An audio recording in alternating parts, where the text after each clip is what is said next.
다이슨 구체는 천체 물리학과 외계 문명 탐사에서 가장 매혹적이고 야심찬 아이디어 중 하나입니다. 이 개념은 이론 물리학자 프리먼 다이슨에 의해 1960년에 제안되었습니다. 이 아이디어는 우리보다 훨씬 발전한 문명이 그들의 진보와 활동을 지탱하기 위해 거대한 양의 에너지를 수집할 방법을 찾는 가상의 필요에서 비롯되었습니다. 하지만 결국 다이슨 구체란 무엇일까요?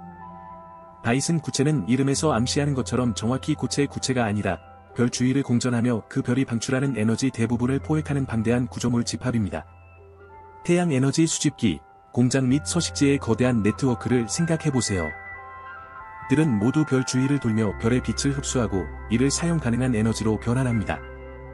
시간이 지나면 이러한 구조물들은 별 주위 공간을 점점 더 차지하여 거의 모든 태양 에너지를 이용할 수 있는 구형의 껍질을 형성할 것입니다. 다이슨은 문명의 기술적 발전이 에너지를 얻고 사용하는 능력과 직접적으로 연결될 것이라는 원칙에서 이 개념을 제안했습니다. 문명이 발전함에 따라 에너지 요구량이 기하급수적으로 증가합니다. 특정 시점에서 이러한 문명은 어떤 행성도 제공할 수 없는 정도의 에너지가 필요해져 자신이 공전하는 별보다 더 나은 외부 원천을 찾게 될 것입니다. 다이슨 구체의 개념은 과학 소설에만 국한되지 않습니다. 이는 과학적으로 외계 생명체를 찾는 데 있어 구체적인 방법을 제공하며 기술적으로 발달한 문명의 징표를 탐지할 수 있는 이론적 기준이 됩니다.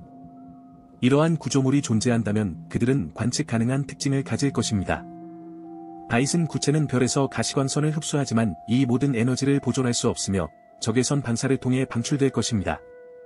이 과도한 적외선 방사를 감지하는 것은 이러한 초거대 구조물의 존재 가능성을 나타낼 수 있는 잠재적인 지표가 될 것입니다. 기술적인 외계 문명을 찾는 것은 현대 천문학에서 가장 흥미롭고 도전적인 작업 중 하나입니다. 이러한 문명의 증거를 찾기 위한 세 가지 주요 접근 방식은 의도적인 교신 검색, 태양계 방문 흔적 찾기, 우주에서의 주요 엔지니어링 프로젝트 식별입니다. 첫 번째 접근 방식은 외계 문명이 의도적으로 통신을 시도한 흔적을 찾는 것입니다.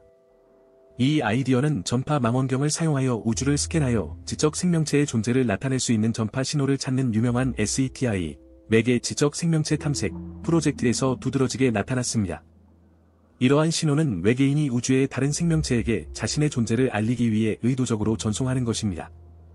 이러한 신호의 탐지는 우리가 우주의 혼자가 아니라는 분명한 증거가 될 것입니다. 두 번째 접근 방식은 외계 문명이 태양계를 방문했다는 증거를 찾는 것입니다. 여기에는 자연 현상이나 인간 활동으로는 설명할 수 없는 인공물이나 이상 현상을 찾는 것이 포함됩니다.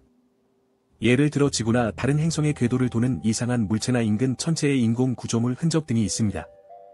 이러한 증거가 발견되면 외계 문명이 이미 우리 태양계를 방문했거나 관측하고 있음을 시사할 수 있습니다. 세 번째 접근 방식은 최근 많은 관심을 불러일으킨 것으로 우주에서 대규모 엔지니어링 프로젝트의 흔적을 찾는 것입니다. 주목할 만한 예로는 이론적으로 선진 문명이 별의 에너지를 포착하기 위해 건설한 다이슨 스피어와 같은 거대 구조물을 검색하는 것입니다. 이 검색 방법은 이러한 구조물이 구조물에 둘러싸인 별이 방출하는 과도한 적외선과 같은 감지 가능한 신호를 남긴다는 아이디어에 기반합니다. 이러한 신호를 감지하면 기술적으로 진보된 문명의 존재를 나타낼 수 있습니다. 선진 외계 문명을 찾는 데 가장 유망한 방법 중 하나는 우주에서 대규모 엔지니어링 프로젝트를 식별하는 것입니다.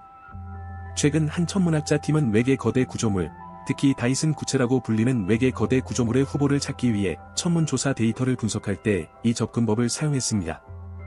이 연구는 별들 사이에서 외계 거대 구조물일 수 있는 이상한 천체를 찾는 데 중점을 두었습니다. 연구팀은 추가 분석이 필요한 7개의 후보를 확인했습니다. 이 천체들은 지구에서 청광년 이내에 위치하고 있으며 모두 태양보다 작고 덜 밝은 별의 한 종류인 M외성입니다. 이 별들은 은하계에 풍부하고 외계 구조물의 존재를 나타낼 수 있는 이상 현상을 감지하는 데 유리한 조건을 제공하기 때문에 M외성을 선택한 것은 무작위가 아니었습니다. 1960년 물리학자 프리먼 다이슨이 처음 제안한 다이슨 스피어스는 이론적으로 선진 문명에서 별의 에너지를 활용하는 데 사용됩니다. 태양 에너지 수집기, 공장, 부유식 서식지로 구성되며 시간이 지나면 별을 거의 완전히 둘러싸게 됩니다. 이러한 구조물을 찾는 것이 가능한 이유는 이들이 남길 수 있는 관측 가능한 신호, 즉 상당한 양의 적외선을 남기기 때문입니다. 이는 구조가 별의 가시광선을 흡수하지만 모든 에너지를 보유할 수 없어 여분의 에너지를 장파장 적외선으로 방출하기 때문입니다. 최근 분석에서 천문학자들은 7개의 후보에서 이 적외선 복사 특성을 정확히 찾아냈습니다. 가스 및 먼지 원반과 같은 다른 설명을 배제하기 위해 후보 천체들이 이러한 현상의 모델에 맞는지 확인했습니다. 흥미롭게도 7개의 천체는 이러한 모델에 잘 맞지 않아서 외계 거대 구조물일 가능성이 높아졌습니다. 이러한 관측의 복잡성을 보여주는 주목할 만한 사례는 테비즈 스타어 KIC 846285E입니다. 이 별은 가시광선이 비정상적으로 감소하는 현상을 보여 외계 구조물의 존재를 추측하게 만들었습니다.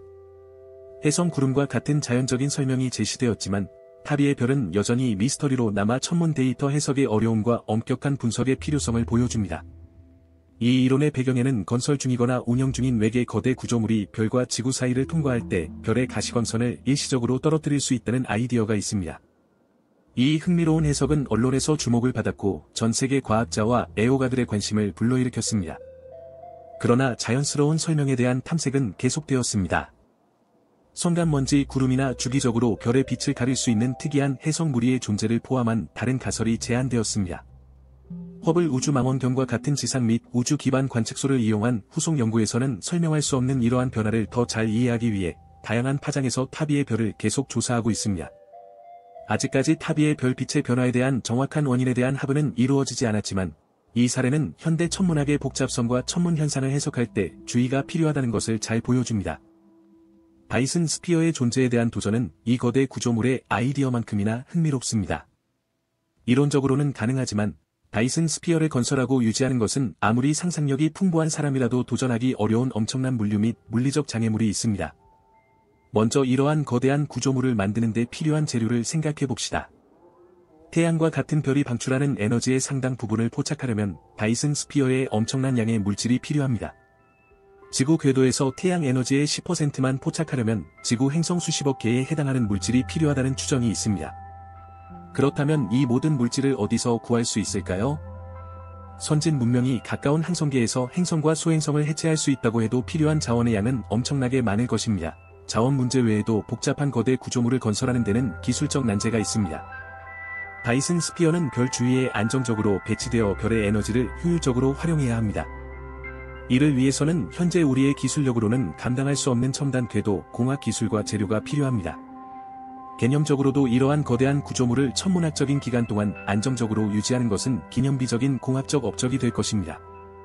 또한 기술 진화의 문제도 있습니다. 기술이 발전함에 따라 선진 문명은 에너지를 더 효율적으로 포착하고 사용할 수 있는 방법을 개발할 가능성이 높습니다. 현대 사회에서는 에너지 효율과 재생에너지 기술이 끊임없이 발전하고 있습니다. 다이슨 스피어를 건설할 수 있는 문명이라면 에너지 수요를 충족하는 더욱 정교한 방법을 개발했을 것입니다. 마지막으로 다이슨 스피어의 이론 자체에 의문을 제기할 수 있습니다. 사회와 기술의 진화에 대한 우리의 이해가 발전함에 따라 첨단 문명의 발전을 위한 다른 모델과 방법이 더 많이 수용될 수 있습니다. 문명이 에너지 수요를 충족하기 위해 다이슨 스피어가 필요하다는 생각은 가능한 기술 미래에 대한 우리의 제한된 이해에 기반한 제한적인 견해일 수 있습니다. 동영상이 마음에 드셨다면 채널을 구독하고 좋아요를 누르고 다음 주제에 대한 동영상에 댓글을 달고 다음에 또 뵙는 것을 잊지 마세요.